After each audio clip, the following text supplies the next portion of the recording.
1975 अव्यक्त बाप दादा के महावाक्य है। सभी मन में दिल से बोले, मेरा बाबा, प्यारा बाबा, मीठा बाबा, धन्यवाद बाबा। बाबा ने कहा, जब श्रेष्ठ नॉलेज है, स्टेज भी पावरफुल है, तो सिद्धि क्या बड़ी बात है।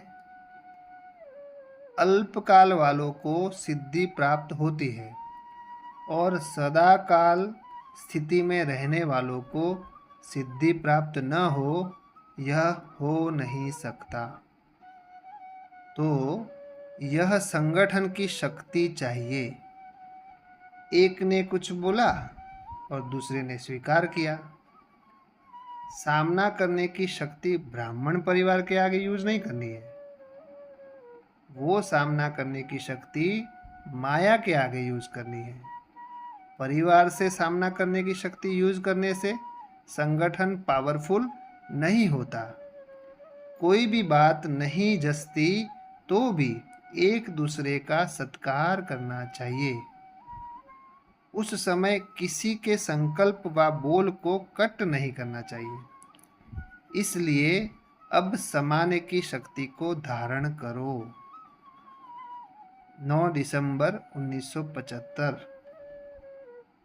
कितने सुंदर महावाक्य बाबा ने उच्चारे हैं। समझते हैं।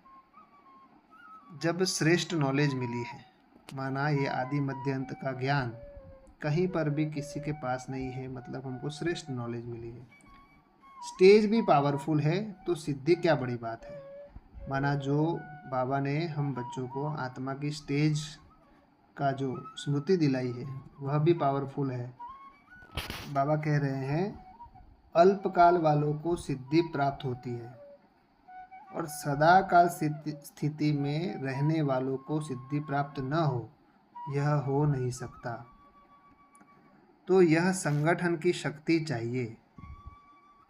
एक ने कुछ बोला और दूसरे ने स्वीकार किया। बाबा कहते हैं कि संगठन की शक्ति कैसे आगे बढ़ती है कि एक ने बोला और दूसरे ने स्वीकार किया। तो बाबा ने कहा, अगर किसी को स्वीकार नहीं भी है, कोई बात अगर स्वीकार नहीं भी है, तो बाबा ने बोला है कि उनका संकल्प को एकदम बोल करके कट नहीं करो, पहले संभालो। फिर बाबा ने कहा, एक ने कहा और दूसरे ने माना। सामना करने की शक्ति ब्राह्मण परिवार के आगे यूज नहीं करना है। बाबा की श्रीमत है कि दैवी परिवार है, जो हमारा जो ब्राह्मण परिवार है, उससे हमें सामना नहीं करना है। माना जैसे हम जिस संगठन में रहते हैं, आपस में एक दूसरे की बात काट देना और काट करके सामना करना, ये बाबा ने कहा ऐसे नहीं करना। अगर सामना करना है तो बाबा ने कहा कि माया से करो, जैसे 5 विकारों से करो। अगर किसी की बात क्रोधवश काट देते हैं तो क्रोध का सामना करना था, ना कि दैवी परिवार के व्यक्ति का। तो होता क्या है कि जब कोई बात हमको गलत लगती है तो हम एकदम से बोल करके सामने वाले की बात फटाक से काट देते हैं। तो उस समय हमको पेशेंस रखना चाहिए था। माना पेशेंस रखना माना माया को भगाना। तो पेशेंस की जगह हमने बोल करके उनकी बात काट दिया, तो क्या हो गया, प्रैक्टिकल में फेल हो गई। तो बाबा कहते हैं वो सामना करने की शक्ति माया के आगे यूज़ करनी है। तो उस समय चुप करके माया को हराना है, ना कि अपने देवी परिवार के साथी को।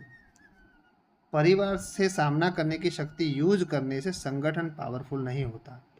तो हम जैसे एकदम से किसी की बात काट देते हैं, किसी को एकदम से 5 लोगों के सामने, नहीं ऐसे नहीं होता, ये तो गलत है। तो 5 लोगों के सामने उस आत्मा को इंसल्ट फील होता है। तो हमने क्या किया, एकदम से शक्ति यूज करके संगठन को तोड़ा। माना माया के वश होकर के हमने उस आत्मा के लिए दूर हो गए, मन से उस आत्मा से दूर हो गए। तो हमें क्या करना है, संगठन को जोड़ना है, तोड़ना नहीं है।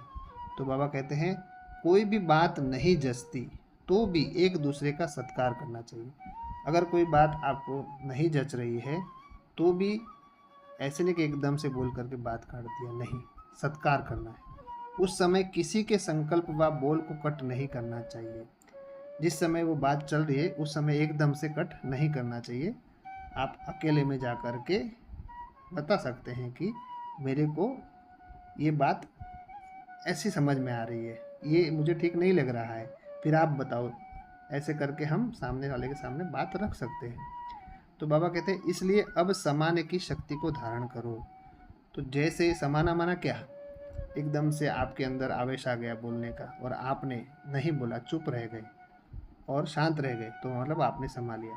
सामने वाले की बात अगर गलत भी है और आपने 5-7 लोगों के सामने एकदम से उनकी बात काट दी, मतलब आपने समाया नहीं। समाया माना उस समय आपने चुप रहे, आप कुछ नहीं बोले।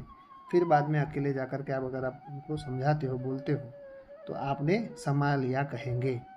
तो बाबा हम बच्चों को छोटी छोटी बात में भी उनको कितनी समझानी देते हैं, कितनी हम आत्मा को कितना अच्छा बनाना चाहते हैं बाबा।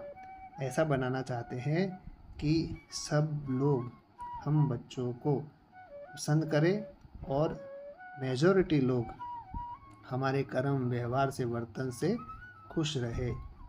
ओम।